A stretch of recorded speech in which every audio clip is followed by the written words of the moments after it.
Հղիության արհեստական ընդհատումը դա այն միջամտություններից մեկն է, որը պահանջում է մասնագետի կողմից հատուկ հմտություններ,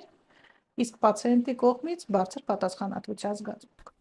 Բացատրեմ, թե ինչու։ Նախ ինչ վերաբերվում է դեղորայքային ընդհատումներին, այստեղ միանշանակ ինքնուրույն որևիցե դեղ չեք ընդունում, որևիցե սխեմաներ չեք կիրառում։ Դա կարող է ունենալ կյանքին սպառնացող հետևանքներ։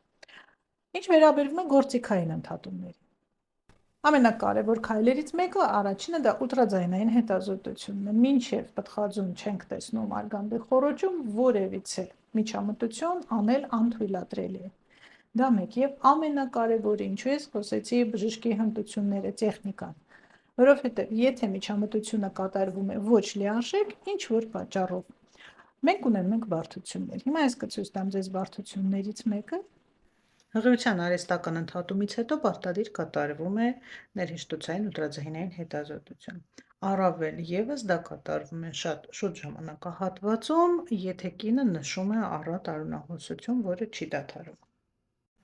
Կատարելով ներհեշտոցային ուլտրաձայնային հետազոտությունը, արգանդի խոռոչում տեսնում ենք նորագոյացություն, եթե ավելի հստակ ախտորոշումը, սա պլացենտար պոլիպ է, գոյացություն, որը առաջանում է հղիության ընդհատումից հետո, եթե դա կատարվում է ոչ լիարժեք եւ արգանդի խոռոչում պահպանվում են հյուսվածքներ։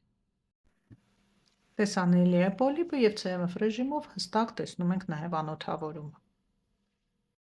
Որն է հաջորդ քայլը այս պարագայում։ Պարտադիր ստուգվում է արյան մեջ մարդու խորիանալ հոնոդոտրապինը, ԽԳՉ-ն,